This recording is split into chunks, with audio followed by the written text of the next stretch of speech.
Kul inna sholati wa nusuki wa mayaya wa mamati lillahi rabbil alamin. Sesungguhnya sholatku, ibadahku, hidupku, matiku hanya untuk Allah. Saya gak mau gagal lagi. Saya pengen disayang Allah. Maka saya katakan berat agama.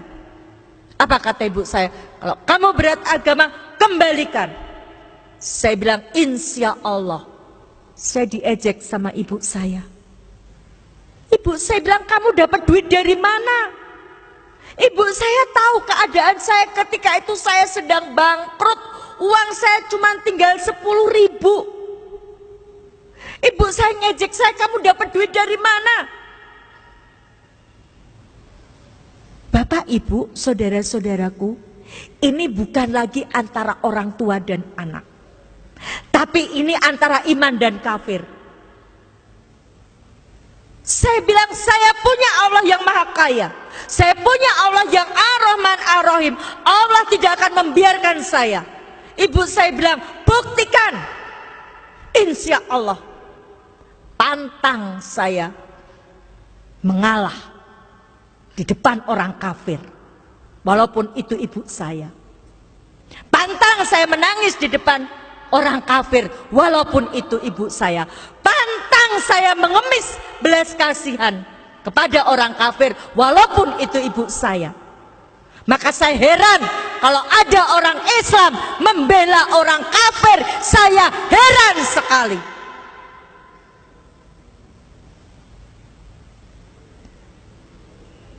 Apa enggak takut pengadilan Allah? Apalagi orang menghina Al-Quran dibela. Ngakunya Islam lagi. Ibu saya bilang buktikan.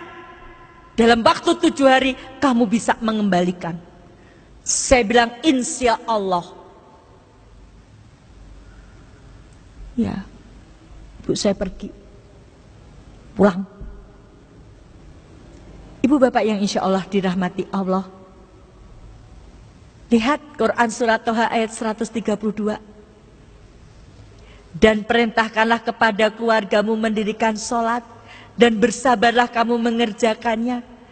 Kami tidak meminta rezeki kepadamu, kata Allah.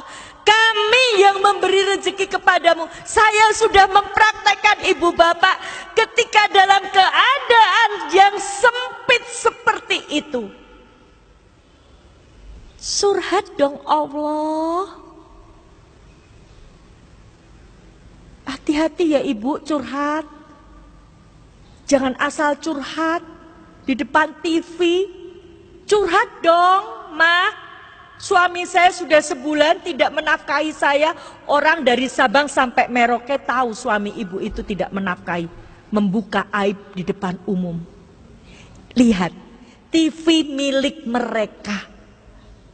Ini untuk melecehkan kita, tapi banyak orang yang bangga. Gak sadar dibuka aibnya di depan umum. Curhat dong Allah kalau punya masalah. Saya ketika itu saya curhat sama Allah. Allah, engkau yang memberi hidayah pada saya. Sekarang saya dapat ujian begitu beratnya. Saya mohon pertolonganmu. Pertolongan Allah tidak uang langsung. Ketika itu jam 11 malam. Saya selesai sholat. Saya ingat. Saya ini sendiri. Saya butuh kekuatan. Suami saya baru saja habis meninggal. Seminggu suami saya meninggal. Orang tua saya seperti itu. Anak saya sudah meninggalkan saya juga. Anak saya sampai sekarang belum dapat hidayah. Saya sendiri. Saya butuh kekuatan. Saya butuh didoakan. Maka malam itu saya telepon seorang ustadz. Rezeki yang Allah berikan adalah ustadz tadi mengangkat telepon saya. Padahal ustadz yang saya telepon tadi itu kalau sudah malam ditelepon gak mungkin diangkat. Saya telepon jam 11 lebih diangkat. Itu rezekinya. Jadi rezeki itu tidak selalu uang. Ustadz, mohon maaf malam-malam saya telepon. Saya dapat ujian Ustadz.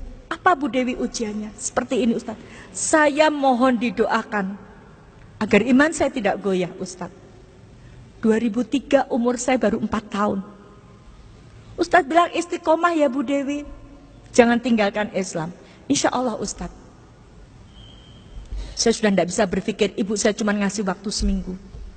Usaha saya bangkrut, rumah kreditan, saya nggak punya sertifikat. Posisi saya ketika itu posisi tidak enak.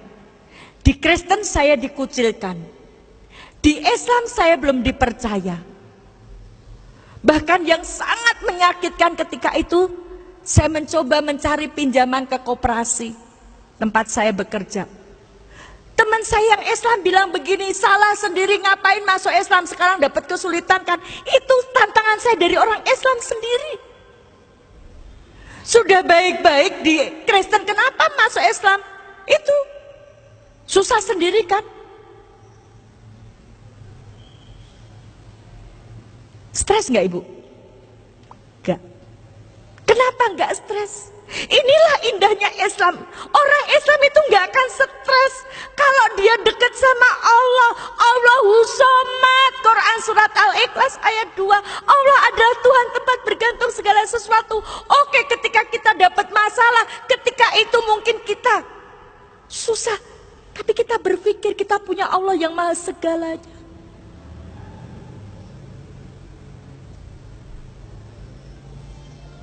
Solusinya apa ibu bapak? Senin malam saya telepon Ustadz, Selasa pagi sholat, berdoa, subuh, duhur, asar, maghrib, isya. Sudah Selasa tinggal 5 hari saya belum dapat solusi. Jam 8 malam ada mobil berhenti depan rumah saya. Ada seorang ibu datang, Bu Dewi saya disuruh Ustadz ke sini, ada apa ibu?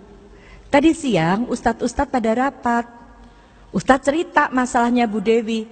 Terus salah satu Ustadz punya kenalan Ahnia. Ustadz tadi telepon ke Ahnia. Ahnia tadi minjamin Bu Dewi uang 100 juta. 100 juta jangka 1 malam. Sampai detik ini saya tidak kenal siapa orangnya. Kenapa? Karena semua transaksi lewat Ustadz, beliau tidak mau saya kenal, takut hilang ikhlasnya. Siapa yang memberi solusi? Ditepati nggak janji Allah? Takwa, diberi solusi, dimudahkan urusannya, diberi rezeki. Syaratnya takwa dulu. Maka di bulan Ramadan ini kita digembleng jadi orang takwa, taat gak sama Allah, mau gak meninggalkan larangannya Allah, kita digembleng. Mari Bapak Ibu yang sudah Islam sejak lahir, kita gak tahu umur kita gunakan untuk apa bulan Ramadan ini. Belum tentu Ramadan depan kita ketemu dengan Ramadan tadi. Ini sudah hari yang ke-16. Sudah seberapa kita membaca Al-Quran?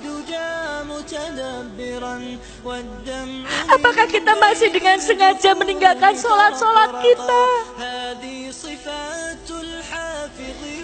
Ibu bapak yang insya Allah dirahmati Allah, saya sudah membuktikan ketika menomorsatukan Allah, Allah yang menolong.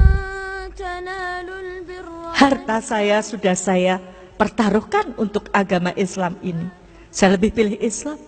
Lapangkanlah dada kami dengan karunia iman dan indahnya tawakal padamu.